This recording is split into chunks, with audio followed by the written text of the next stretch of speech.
मित्रांनो, आज आम्ही आलो आहोत परफेक्ट RLD मध्ये. तर आज आम्ही आषाढी एकादशी निमित्त साबुदाणा वडे खाणार. तुम्हाला हवे असतील हा व्हिडिओ पूर्ण पहा. नमस्कार मंडळी, स्वागत आहे तुमचं आजच्या व्हिडिओमध्ये. तर आज आपण मोटू पतलूसाठी मस्त कुरकुरीत असा साबुदाणा वडा बनवणार आहोत. इथे तुम्ही आवाजसुद्धा घेऊ शकता. छान असा कुरकुरीत आपला मस्त साबुदाणा वडा तयार झालेला आहे. तर चला तर मग कसा बनवायचा ते सुद्धा पाहू. तर इथे मी बाउलमध्ये 1 वाटी साबुदाणा घेतलेला आहे. आता हा साबुदाणा आपल्याला 2 पाण्याने धुवून घ्यायचा आहे. तर धुवून यामधलं पाणी टाकून आपल्याला यामध्ये दुसरं पाणी टाकायचं आहे. तर साबुदाण्याच्या बरोबरीने पाणी येईल एवढं पाणी आपल्याला यामध्ये टाकायचं आहे. तर इथे पाहू शकता साबुदाण्याच्या वरती पाणी येणार नाही याचीसुद्धा आपल्याला काळजी घ्यायची आहे. जर पाणी जास्त झालं तर साबुदाणा जास्त फुटू शकतो आणि आपले वडेसुद्धा छान येणार नाहीत. त्यामुळे जास्त पाणी न घालता हा साबुदाणा आपल्याला छान असा भिजवून घ्यायचा आहे. तर 6 तासानंतर साबुदाणा पाहू शकता छान असा भिजलेला आहे आणि मोकळा सुटसुटीत झालेला आहे. तर इथे साबुदाणा मी सगळा मोकळा सुटसुटीत करून घेतलेला आहे. इथे पाहू शकता छान असा आपला साबुदाणा भिजलेला सुद्धा आहे.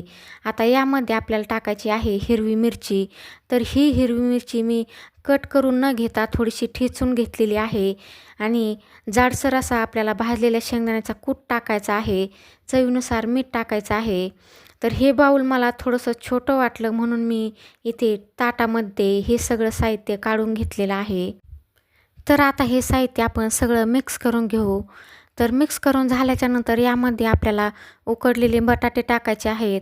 तर बटाटे किती घ्यायचे त्याचंसुद्धा प्रमाण इथे तुम्ही पहा. 1 वाटी साबुदाण्यासाठी इथे पाऊण वाटी बटाटा कुस्करून वाटीने मोजून घ्यायचा आहे.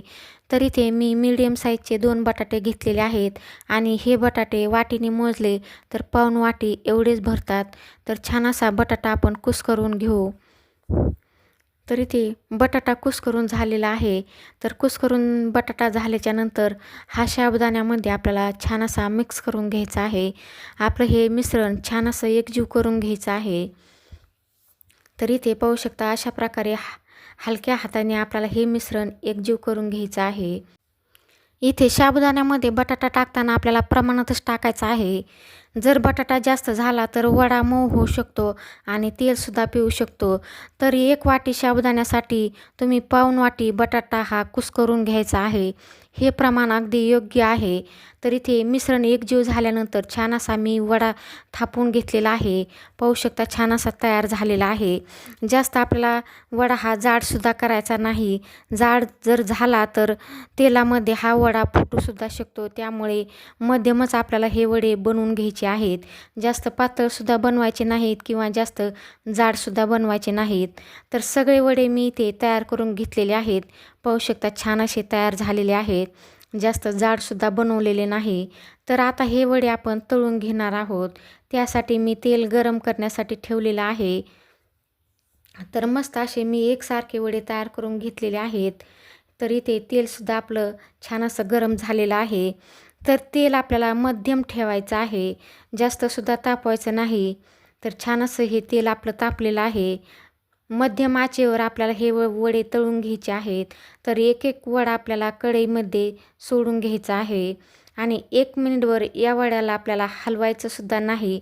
तर 1 मिनिटानंतर हे वडे आपल्याला पलटवून घ्यायचे आहेत. तर इथे पाहू शकता 1 मिनिटानंतर छान असा आपल्या वड्यांना कलर आलेला आहे. आता हे वडे पलटवून घेऊ आणि दुसऱ्या साईडने सुद्धा आपल्याला छान असे कुरकुरीत होईपर्यंत हे वडे तळून घ्यायचे आहेत. तर मी सोनेरी रंगावर हे वडे तळून घेणार आहे. छान असे वरून कुरकुरीत आणि आतून मऊ असे हे वडे आपले तयार होणार आहेत. तर पाहू शकता छान असा कलर आलेला आहे आणि आपले हे वडे तळून झालेले आहेत. आता हे वडे आपण काढून घेऊ. तर तुमच्या आवडीनुसार इथे वडे तुम्ही ज्या कलरवर तुम्हाला पाहिजे त्या कलरवर तळून घेऊ शकता. तर इथे छान असे कुरकुरीत हे वडे तयार झालेले आहेत.